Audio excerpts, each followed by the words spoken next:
I arrived late to my son's wedding. Not intentionally, or maybe, deep down, I was meant to. The ceremony had already ended when I reached the hall. Music spilled from the doors, laughter echoed like something sharp. I stood just inside the entrance, unseen for a moment, watching them dance. My son, my only child, and his bride. Then she said it, loud enough for everyone to hear. Thank God she didn't come. The room laughed. My son didn't correct her, he didn't even flinch. I stood there, in the doorway, my heart a stone breaking quietly in my chest. No one saw me, or if they did, they looked away. I turned, walked out, and closed the door behind me without a sound. That was the night everything changed. I raised him alone.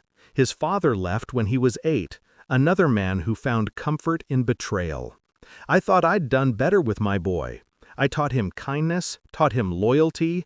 I gave him everything I never had: a good home, an education, unconditional love. When he met her, I was happy for him, genuinely. She was polite at first, too polite. I mistook calculation for grace.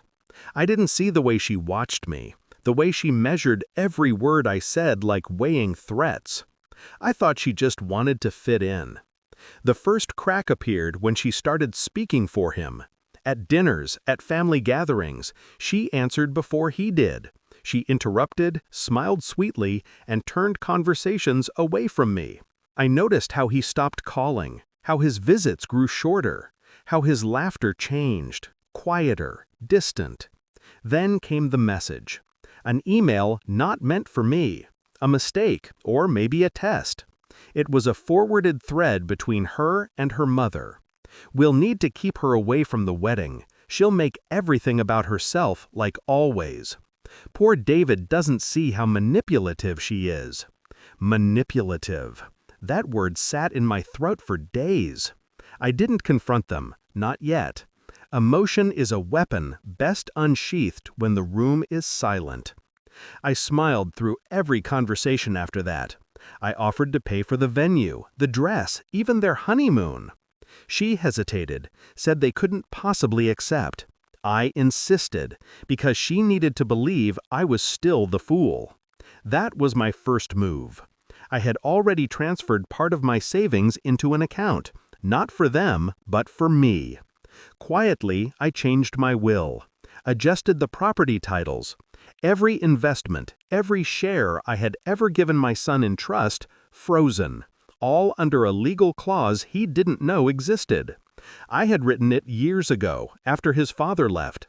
A clause that voided inheritance if the child demonstrates willful alienation or undue manipulation by external influence.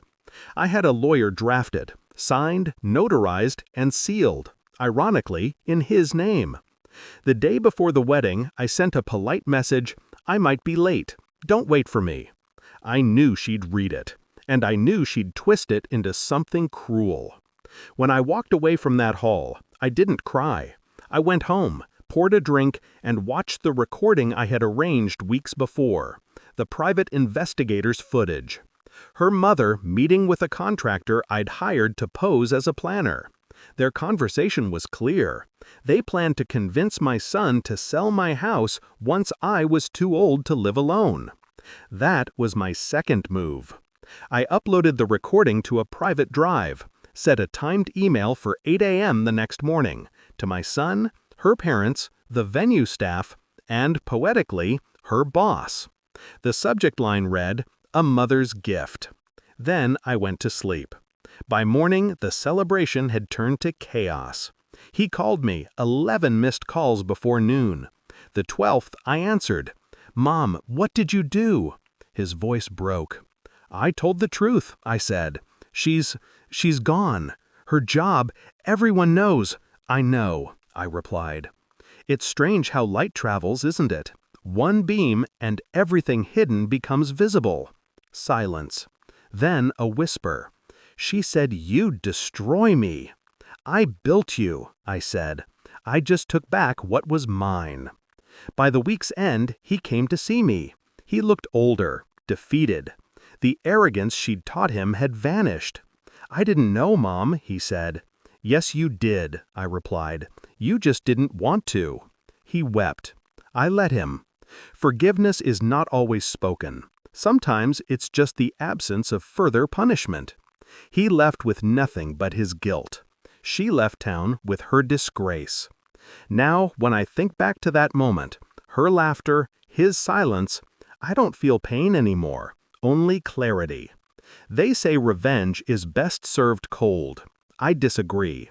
Mine was served silent, like a mother's patience, like a blade you never saw coming. And when I finally arrived late to my son's wedding, I wasn't late at all. I was right on time.